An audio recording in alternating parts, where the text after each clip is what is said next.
Hello, my name is Christo Wilson, and I'm an associate professor in the Corey College of Computer Sciences at Northeastern University. In this video, I'm going to tell you about our recent study entitled Setting the Bar Low, Are Websites Complying with the Minimum Requirements of the CCPA? This was joint work with former Northeastern undergrad Maggie Van Norwick, and this work was funded by the U.S. National Science Foundation. As of 2022, the United States does not have a comprehensive federal-level online privacy law. This is why the California Consumer Privacy Act, or the CCPA, is so important. As the U.S.'s most populous state, California has an outsized role in setting national policy. Thus, the CCPA is currently the most important online privacy law in the U.S. At a high level, the CCPA does two things. It requires that websites and apps notify people about data collection, and it creates a number of rights for data subjects, including the ability to opt out of data collection, as well as access, modify, and delete collected data. The CCPA went into effect in January 2020, so websites available to Californians should be honoring its terms. Furthermore, as of July 2022, 4 U.S. states have passed laws that are similar to the CCPA, and 6 more states have similar laws under active consideration. So across the U.S., the CCPA's influence is already being felt. Lastly, I will note that as of this moment, the CCPA is in the process of being superseded by an even newer law, the California Privacy Rights Act, or CPRA, which is, for the most part, even stricter about online privacy than the CCPA. Rulemaking for the CPRA is underway right now, and the law is slated to go into effect in January 2023. Given that the CCPA is currently in effect, we wondered whether websites are complying with its provisions. This question was motivated in part by many excellent studies that have looked at compliance with Europe's GDPR and found that compliance was very much lacking. We wondered whether California could be facing similar problems, especially because, as of July 2022, regulatory enforcement of the CCPA has not yet begun in earnest. This issue of enforcement is critical because the CCPA and the CPRA do not include rights of private action. It is up to regulators in California to enforce these laws. Thus, understanding whether the CCPA is being complied with in the wild is critical, because if it's not, measurement is the first step towards triggering enforcement actions. Finally, I've already mentioned how other U.S. states are passing laws that emulate the CCPA, and California itself is drafting new rules around the CPRA. If it turns out that the CCPA is not being complied with, these insights may be useful for other states that are currently still drafting online privacy laws, and for California regulators. Now, the CCPA is a complex law with many components. Rather than trying to measure compliance with them all, we decided to measure compliance with what we thought would be the simplest and most obvious facet of the law. This little link right here, the Do Not Sell My Personal Information link. We call this the DNS MPI link for short. The CCPA requires that websites that are covered by the law include a link on their homepage. This link must say, "Do not sell my personal information," or a limited number of alternate phrasings.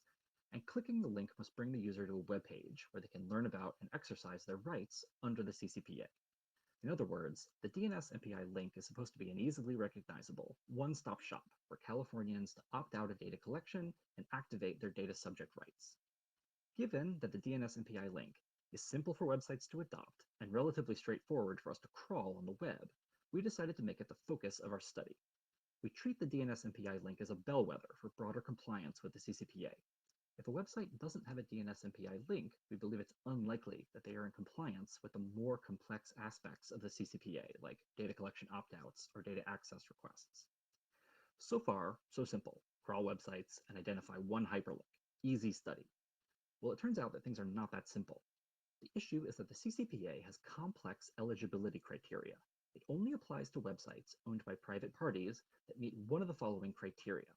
They must have annual gross revenue of at least $25 million. They must sell the personal information of at least 50,000 unique Californians, or they need to derive at least 50% of their annual revenue from the sale of Californians' personal information. I'll note that the CPRA raises the second criteria from 50,000 to 100,000 unique Californians. These eligibility criteria make studying CCPA compliance very challenging. If a given website doesn't have a DNS MPI link, is that because it's violating the law, or because the law simply does not apply to it? This brings me to the goals and contributions of our study. Ours is the first study to study CCPA compliance among websites.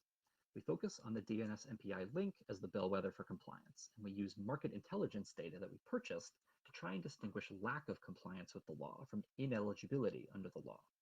As I will discuss, we also use the presence of embedded ad tech on web pages as a leading indicator of which websites are potentially engaged in the sale of data and thus implicated under the law.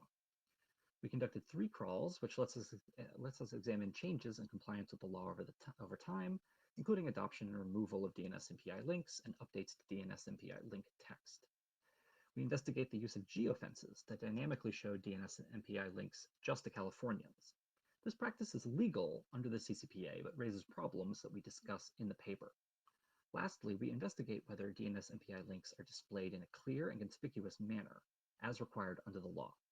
Now, this is a short video, so I won't have time to cover all of our results. If you're interested, I urge you to read the paper. Let's briefly discuss our data gathering approach. We started with a frontier for our crawler composed of roughly 1 million domains, drawn from the Tranco top list and a list of well-known ad tech companies. Our crawler was able to capture non-empty home pages for 733,000 of these domains.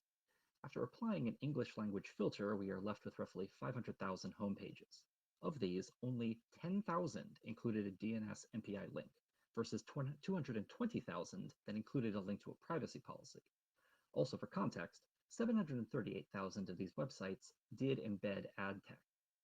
We repeated our crawl 3 times, in summer 2020, late fall 2020, and spring 2021. At this point, we have a lot of data about which websites adopted DNS MPI links, but we have no idea which websites are actually covered by the CCPA. To address this problem, we bought data from a marketing analytics company called SEMrush. SEMrush sold us estimates of the unique number of visitors for 203,000 of the websites in our corpus. Recall that unique visitors from California is the second eligibility criteria for the CCPA. The data from SEMrush was for all US visitors, so we scaled the numbers down proportionate to California's online population. These are the numbers we use to estimate which websites may be covered by the CCPA. So let's go back to our original question. Are websites adopting DNS MPI links? This scatter plot shows the 203,000 websites in our corpus for which we had estimates of unique visitors. We organized these websites by popularity along the x-axis and unique visitors from California on the y-axis. The vast majority of websites are gray dots, which means they did not have a DNS MPI link on their homepage. Blue dots are websites that did have a DNS MPI link. Let's start by looking at all the websites in the lower half of the figure. These websites all fall below the CPRA eligibility criteria of 100,000 unique visitors from California, meaning it's likely the CPRA and, for the most part, the CCPA do not apply to these websites. 95% of the websites in our sample fall into this category. This helps explain why DNS MPI link adoption is so low overall on the web. The CCPA simply does not apply to most websites. However, 81% of all the websites in our sample that do include a DNS MPI link are in this lower half of the figure, which suggests that many websites are adopting the DNS MPI link even though they may not be legally required to do so. Now let's focus our attention on the top left corner of the figure. There are 10,000 websites in this area that are above the CCPA's eligibility criteria of 50,000 unique visitors, yet only 18% of them have adopted DNS MPI links. If we restrict ourselves even further, there are 5,000 websites that are above the CPRA's eligibility criteria of 100,000 unique visitors, yet only 23% of them have adopted the DNS MPI link. These results are troubling. They suggest that the vast majority of websites that the CCPA is meant to apply to have not started complying with the law. Now you may be thinking, hold on, maybe these websites don't have the DNS MPI link because they aren't selling personal information. Well, 97% of the websites in this region include embedded ad tech. So yes, these websites are potentially involved in the data business, so it's likely they are implicated by the CCPA.